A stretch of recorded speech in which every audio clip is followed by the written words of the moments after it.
Hello everybody, welcome to another edition of the Radical Recap. We've got a lot to go through here, so let's just cut right into it. But I don't want to actually start with a story, I'd like to start with a game this time.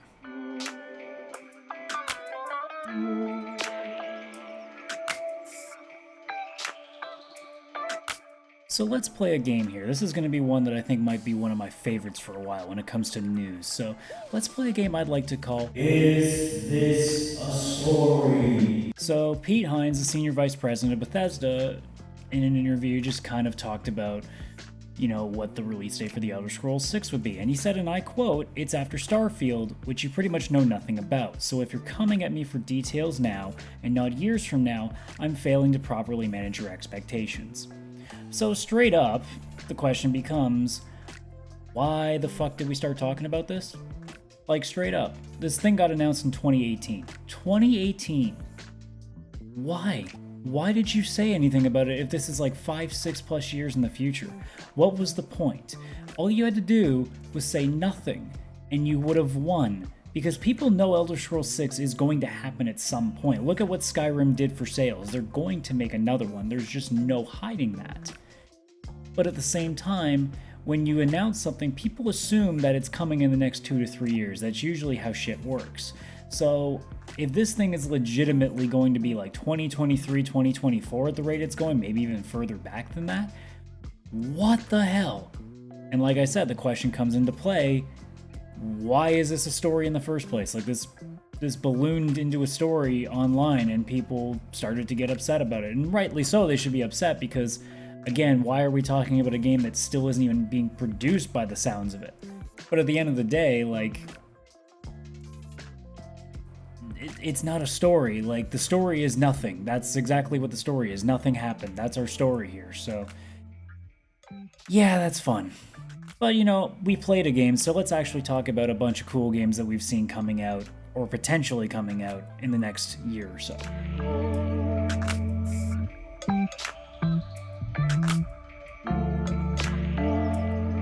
So if you've been paying attention to the TV back there, you've probably seen all three of them that have at least been announced so far. So we have, obviously, Tony Hawk Pro Skater 1 and 2 completely remade. That's an awesome idea, and at least the potential for this one not being screwed up is a little bit higher than, say, a whole new game in itself, because at least they're taking the framework for the game that already exists and just making it nice and shiny. So it's hard to tell if it's a remaster or remake, because it kind of looks like both in this sense, because it's just such a colossal revival of it. So I think we consider this a remake at this point. And I mean, as somebody who really liked Tony Hawk growing up, I mean, the idea that the original soundtrack is still there, or at least some of it, at any aspect. And then at the same time, it's that game that I still remember and played a crap ton of when I was a kid. It seems like a plus. It's going to be really difficult for this to fail unless it becomes another case of like what the last Tony Hawk was, because everything fell behind so fast and they rushed it out the door. But the studio that they put in charge of it this time is a little more trustworthy than the last one, so we're going to cross our fingers on that one. Second up was the Mafia Trilogy, so a remastering of 1, 2, and 3. 3 is not really going to be that difficult to remaster because, I mean, it's a newer game, but 1 and 2 especially. And for me to have an excuse to play Mafia 2, which was one of my favorite games on that generation, I'm more than excited to go back and play through it again because I've forgotten most of the story. I never even played the original Mafia, so that would be an interesting prospect to go after as well. So this idea is pretty cool, and again, like, if you've never played a Mafia game before, like, it's really, really good. Like, at least the second one I can say is one of the better games out there in that year that it was released. Mafia 3 is okay, and then I can't say much for the first one, but I mean, it's an interesting series that I think didn't get nearly as much attention as it should have back in the day when it was first coming out. And then last but not least, we have Paper Mario Origami King, and what can I say about that? Another awesome Switch game that you're going to see where, it's going back to games that, we remember growing up as well. Like Paper Mario for the N64 was a great game. It was the replacement essentially for Super Mario RPG Legend of the Seven Stars, because Square was not going to just suddenly license everything to them again and make another one. So Paper Mario was kind of that bridging of the gap. It was similar similar kind of gameplay, just in a different aesthetic. And I mean, the trailer, from what I've seen, I mean, it looks exactly like what Paper Mario is. So I mean, I can't imagine it being any different from all the other games, which have all been really, really good. So that's 3 games, and this is in the span of like days too. So that's a lot of really cool stuff.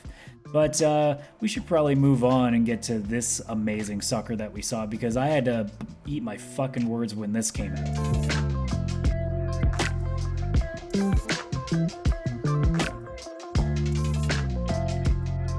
So when the initial E3 trailer came out for Ghost of Tsushima, I got to admit that I was not interested, and I thought it was actually going to be a disaster. Because the gameplay that I saw made me feel like it was reminiscent of a typical hack and slash, those kind of games that get very boring really fast and don't really have a lot of substance to them. Now that we've seen a much more fleshed out gameplay trailer of this, by the way, Microsoft, that's what a gameplay trailer looks like. We saw, quite frankly, like what has the potential to be a very good game in July. It's almost the equivalent of what Assassin's Creed Japan would be. That's kind of like a sense I got of it. Because there's 2 ways of playing it. There's the samurai way, which is very honorable and you taking things head on.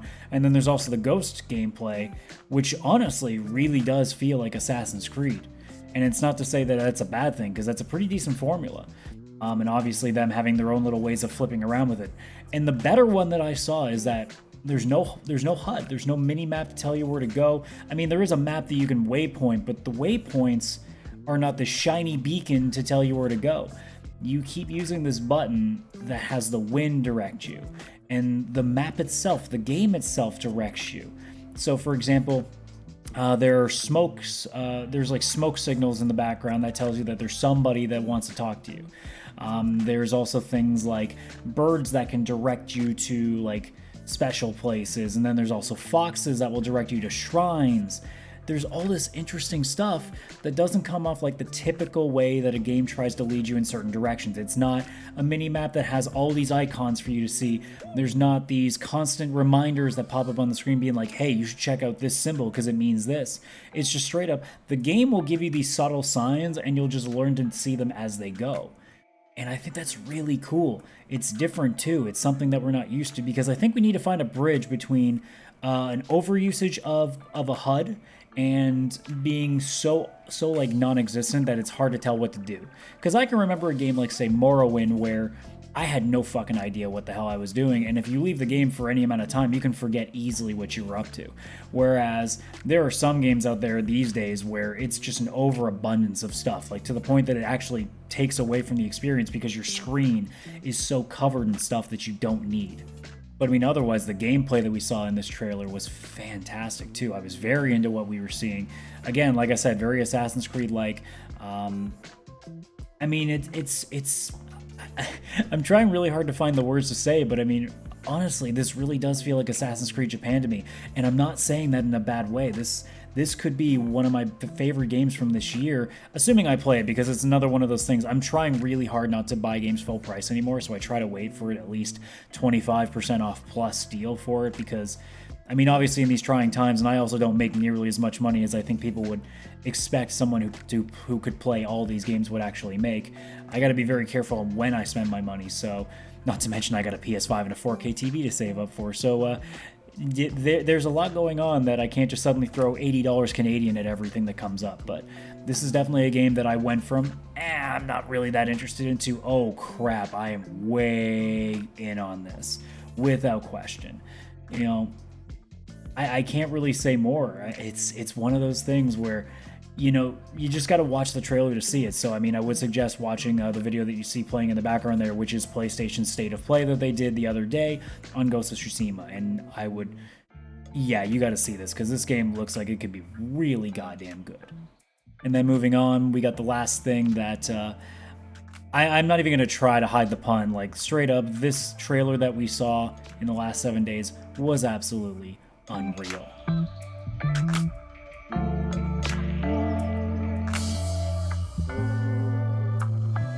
So, I mean, apart from the other good news that Epic gave us by saying that, hey, if you use our Unreal Engine, I'm assuming this pertains to Unreal 4. I don't know if this would go to Unreal Engine 5.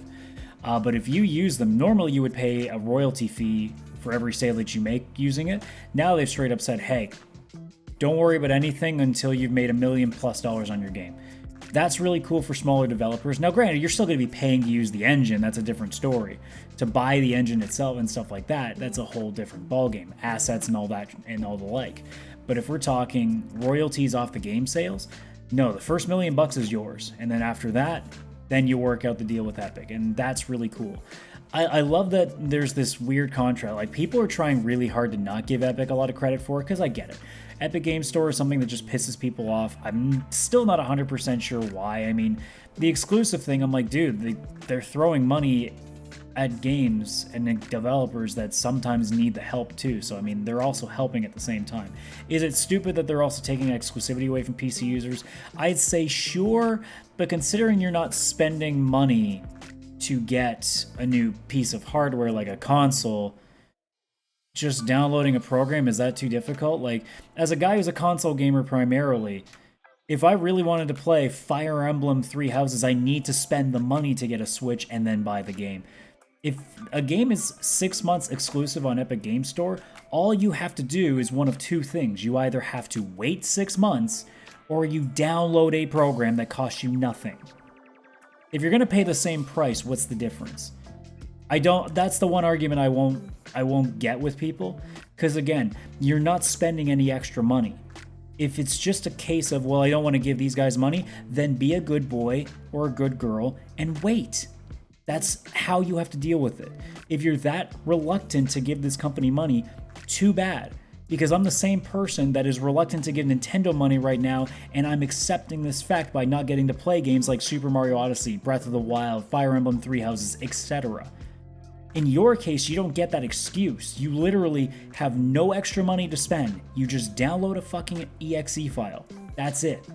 So anybody who's bitching about that part of Epic Game Store, I just don't get it. And the hate is just so weird to me. And if there's other reasons, let me know in the comments, because there's stuff that I may be missing. Because again, I'm not deep diving into every damn thing that goes on. Like, this is just me coming from what I've seen and what I know. So if there's something else crazy going on, like, let me know. I probably would like to know those kind of things, because it'd be kind of helpful. But I mean, that aside, let's just talk about the Unreal 5 demo. And oh my god, there's so much to go through. But I mean, the most important thing is that this was done on a PS5. You know, at this point, the console and this is Canadian dollars, by the way, that I'm thinking, if this thing is under $800 Canadian, holy shit, I'm getting my money's worth in power. Now, not every game is going to look like what's on that screen. If you haven't seen the trailer, please look at that Unreal Engine 5 demo trailer. It's unreal what that thing can accomplish. And at the same time, too, that doesn't mean every game that's released right away is going to be that. A lot of times with these new engine demos, these are like max settings, and people usually haven't figured out how to get the most out of it until a few years in. In the same vein that I've already said, I'm not sure here, but definitely on the VCR podcast, that a new console doesn't necessarily find its footing with new developers until a couple of years in. Usually the first few exclusive games to a new console are a little bit rough around the edges because they're still playing with the software. It's why when you see towards the end of a console's lifecycle, you get these unbelievable games because they finally figured out how to use all the tools given to them that this new console provides. And the same would go for this new engine, where right away it's going to be people testing things. You're not going to get exactly what's on there, but you are eventually down the line, like whether it's 4 years, 5 years, 6 years, maybe it could even be 2 years. You're going to see more games that look like that rather than games that look like what we're used to. And it's not even just about graphic fidelity, right? This also applies to things like lighting and even really like close-up textures and the audio and all these things.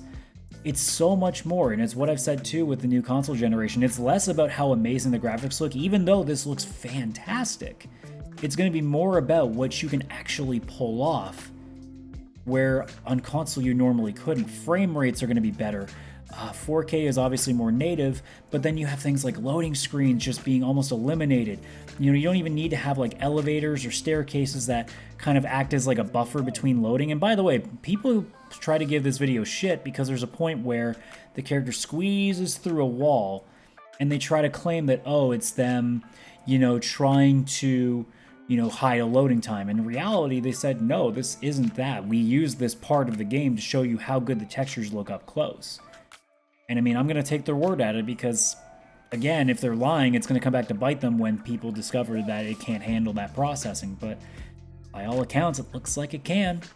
So there, I guess that goes away.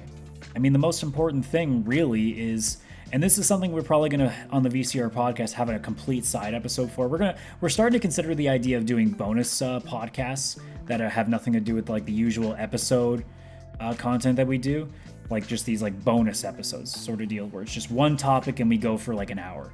And one of the topics that we really want to talk about has to do with what we got in this trailer, which is this idea of consoles actually being able to keep up with PCs. Because in large part, this demo gameplay that we saw that ran on a PS5 is up there with PCs. Now I know it's not $2,000-$3,000 PCs that have Titans in them, but I mean, Chris on the podcast told us that he had looked through exactly the specs of what this console is, and if you were building a PC to have a similar getup to what the PS5 is, it's probably around, it's at least $1,000, and you said it could be as much as $1,500 Canadian.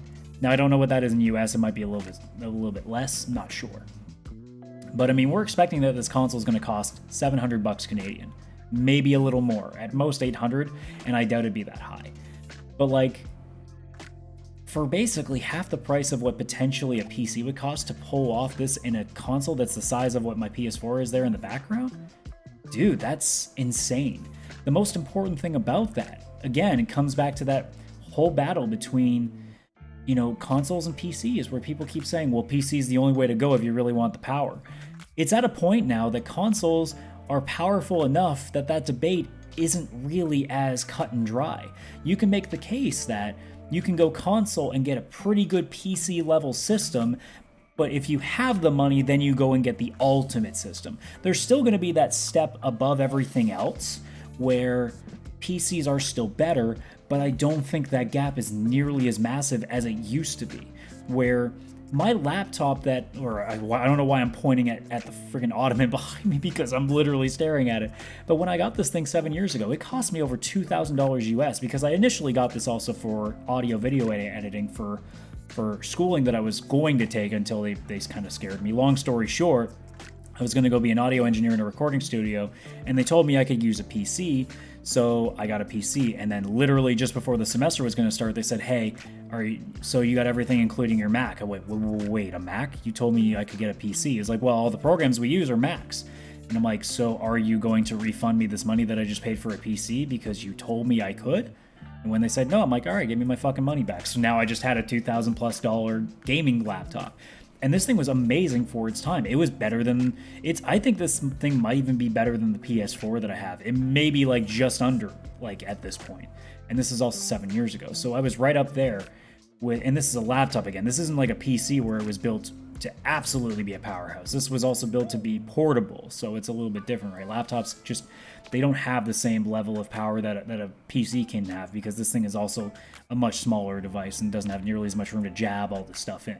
But again, the idea that something that costs under $1,000 can be considered as good as, you know, let's say a $1,500 PC is a big deal, because now it leaves the option for people that can't afford to go that crazy and are also a little bit put off by the idea of, say, the build-a-PC stuff. It gives them the option to get a system that runs really well and it's not destroying their bank. Now, again, this comes with things for me. Like, if I'm going to get this console, I want to have a 4K TV. So there are catches to it. And hopefully, you know, I'm not getting this console for 2 years. So hopefully by then, deals on 4K TVs get a little bit lower as well. So I can find a way around it. I have already $1,000 put aside just in case. And I'm slowly adding to it as I go as like a savings fund anyway. But it's something that I at least have already prepared. But again, you know, even if we just count the cost of the console alone, that's a pretty big deal, especially for something for people that they don't want to even think about it. They just want to get this thing, put it out of the box, plug a cord into an outlet, and then plug it into their TV, and that's it. And that if that's it, and it costs that much, and it is able to process as well as this thing apparently can from that gameplay demo, which I honestly hope is a game too, because it looks really cool. It was like a fantasy Tomb Raider. That looked pretty interesting. But the idea that a PC that strong in a console is unreal. And again, I try to go without that pun, but that's just unbelievable. that we could be having that potential, and especially with the idea of loading screens being a thing of the past and so much other stuff like 3D audio and all these various things that we don't even know about yet, because PS5 potentially in the next few weeks we'll finally get that reveal event. The rumor date is June the 4th, and we'll obviously see somewhere down the line when it actually is, and when it does, like, I cannot wait. We're also planning on doing an episode on the podcast just wish listing what we hope is on that thing, but yeah, it's going to be pretty crazy going forward to see where this goes. And if this is just like a showing of like what the best possible scenario is, and if this even isn't the best possible scenario, this could be unreal. Oh my god, I did it again. This could be amazing. And man, like, I'm so hyped for this damn console. I mean, that's all I can say for that. So that's going to do it for this video. Thank you so much for watching. So leave a comment below on what you thought about all the various stories we talked about. Although if it's the Elder Scrolls 6 story, I'd say just don't leave a comment at all, because that would be the most apropos way of talking about it. Otherwise, there's what we talked about in terms of the games, like Tony Hawk, Mafia, Paper Mario, Ghost of Tsushima. That's a weird one for me. Tsushima is a really difficult one because I keep wanting to say it in so many different instances. But otherwise, I mean, if you want to talk about the Unreal Engine 5 demo as well, leave your comments below. That's going to do it though. So like the video if you like this, subscribe to the channel for more content, and share this video with all your friends. And we will see you on the next recap. Take her easy.